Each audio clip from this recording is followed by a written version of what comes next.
Le climat politique se tend au Sénégal sur la question du troisième mandat. Alors que le président Macky Sall observe un silence pesant, l'opposition, elle, passe à l'offensive. Ali, bonjour. Oui, bonjour Chantal. Vous nous appelez de Cotonou au Bénin. En ligne avec nous, Maurice Soudiak-Dione, bonjour.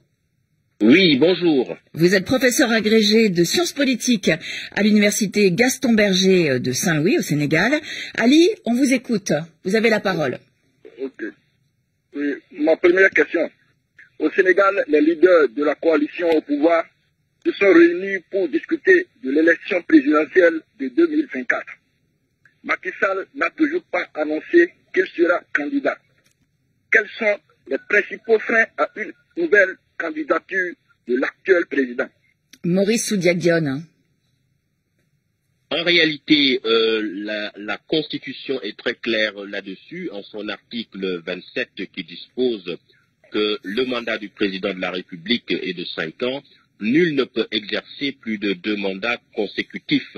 Or, c'est le président Macky Sall qui a été élu en 2012 et 2012-2019 pour un premier mandat et a été réélu en 2019 pour un mandat 2019-2024. Donc ça fait 2 mandats qui sont consécutifs et c'est la seule et même personne, c'est-à-dire le président Macky Sall qui a exercé le premier mandat et qui est en train d'exercer le second et dernier mandat prévu par la Constitution, encore que le président Sall a été élu sur la base de la Constitution de 2001 qui prévoyait le renouvellement du mandat une seule fois. Mais le problème, Maurice Soudiak-Dione, c'est que plusieurs membres de la coalition au pouvoir, Benno Bokk Yakaar, préfèrent parler d'un deuxième quinquennat au lieu du troisième mandat, deuxième quinquennat en vertu de la réforme de la Constitution en 2016. Est-ce que cet argument est juridiquement recevable? Cet argument n'est pas juridiquement recevable pour la bonne et simple raison que la nature du mandat n'a rien à voir avec le nombre, avec la durée du mandat. Aux États-Unis, le mandat est de 4 ans. En France, le mandat est de 5 ans. Au Sénégal, le mandat est de 5 ans. En République démocratique du Congo, le mandat est de 7 ans. Le mandat, qu'est-ce que c'est? C'est une habilitation à représenter, à parler et à agir au nom et pour le compte du peuple pour un temps qui peut être variable.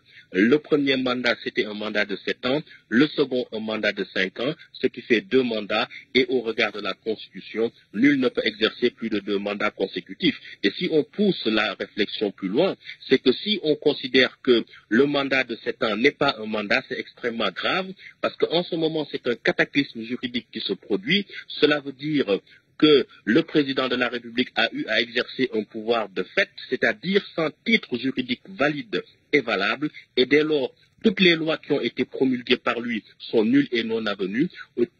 Toutes les nominations à tous les emplois civils et militaires qu'il a eu à faire sont nulles et non avenues, et les actes posés par toutes ces autorités nommées par le président de la République également sont nuls et non avenus. Vous comprenez bien alors le séisme que cela produit dans l'ordonnancement juridique, ce qui constitue donc une aberration. Nul ne peut exercer plus de 2 mandats consécutifs, c'est très clair, et nul est un pronom impersonnel.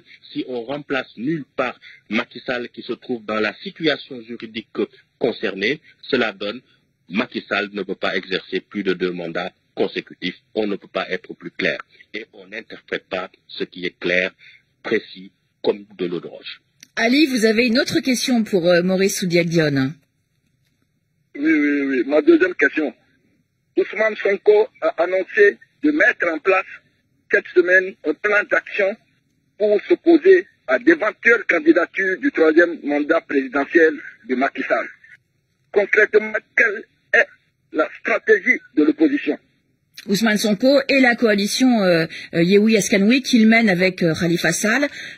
Pour eux, le troisième mandat serait une ligne rouge et ils n'entendent pas laisser Macky Sall la franchir. Oui, naturellement, puisque c'est une violation flagrante, manifeste de notre charte fondamentale, et on ne peut pas faire primer les desiderata d'un individu, fût-il le président de la République, sur la Constitution. Encore que le président de la République, avant d'entrer en fonction, jure, selon l'article 37, devant Dieu et devant la nation sénégalaise, de respecter et de faire respecter la Constitution. Aujourd'hui, l'opposition est en train de mener une offensive et cela va dans le sens de renforcer la démocratie et de faire respecter la Constitution. Cette initiative de l'opposition consiste à occuper le terrain, à sensibiliser les Sénégalais, à faire des actions sur le terrain et donc à se préparer à l'éventuelle candidature, troisième candidature illégale du président Macky Sall afin d'y faire face. Merci. Mais je crois qu'aujourd'hui, l'opposition doit éviter également d'entrer dans une confrontation inutile et prématurée tout en travaillant politiquement dans la perspective de cette échéance.